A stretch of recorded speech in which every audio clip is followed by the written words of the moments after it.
Did you hear about the petrodollar? No. What is the petrodollar? Petro means oil, and dollar means money. So the petrodollar is oil-based money. How can money be oil-based?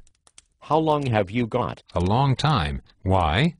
Because this is going to take a while. Do you remember when America was founded? Yes. I was there. So you remember that the Constitution required that all money be gold and silver-based. Yes. We did it so that no monopoly could ever be formed around the control of money. So you didn't want there to be a central bank? No. We knew that if wicked banksters ever instituted a central bank, then our people would be enslaved. So we gave that power to the states, providing that only gold and silver were to be coined as money. Well, I'm sorry to inform you, but the wicked banksters won, and the Congress created a central bank in 1913, called the Federal Reserve. Wait a minute, while I roll over in my grave. And not only did they do that, but they outlawed the ownership of gold by the American people in 1933. That is treason. Yes, and even worse, they took away the silver coins in 1964. Okay, now you are making me mad. Yes, and finally, in 1971, they took away the gold backing of the dollar for trade with other nations, when those nations demanded to exchange their gold for dollars. Well, that doesn't surprise me. If the Congress is willing to take away their own people's money by outlawing gold ownership and taking away the silver coins, I wouldn't trust them with my money either. Exactly. So after 1971, American leaders had a problem. They had to trade with other nations, but they were running out of gold. So that's when they decided to create an empire, based on the petrodollar. Empire. We never intended for our nation to become an empire. No, we didn't. We just wanted to be free, and to peacefully trade with other nations, but instead they built an empire. But what about it makes you call it an empire? Well, how many nations are there in the world today? According to Wikipedia, there are 193 internationally recognized sovereign states. Correct. And America has military bases in 63 of those, and personnel in 156 of them. Then you are correct. America now has become a world empire. Yes, and empires are very expensive to maintain, aren't they? Yes. That is why we only provided in the Constitution for defensive wars.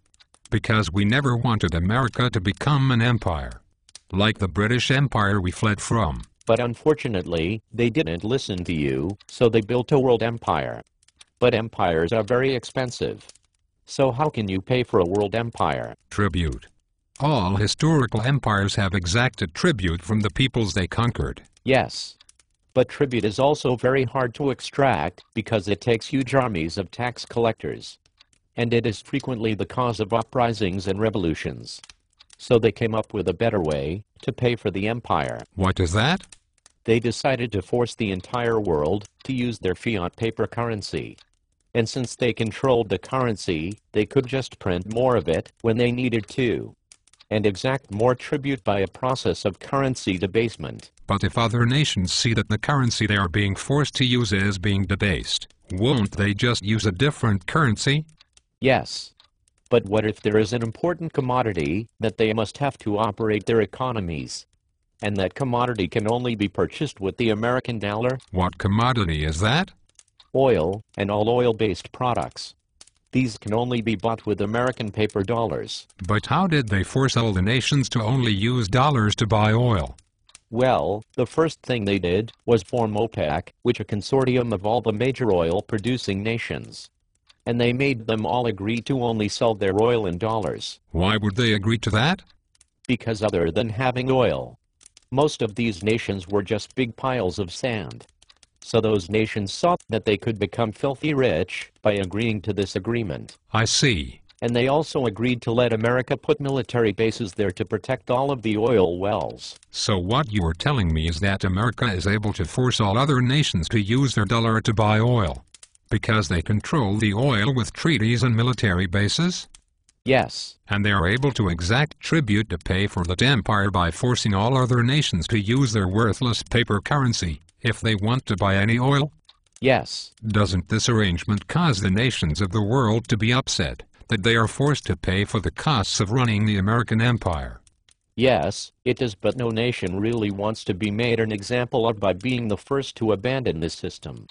Ask Saddam Hussein. But what if all the nations of the world decide at once to abandon the petrodollar system?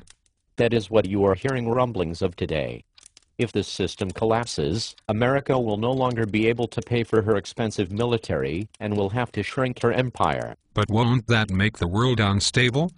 Yes, in fact, these types of geopolitical changes usually result in wars, and even world war. I see. Thank goodness we won't be around to see it, because I don't think it's going to be pretty. Thank you for explaining the petrodollar. You're welcome. Goodbye.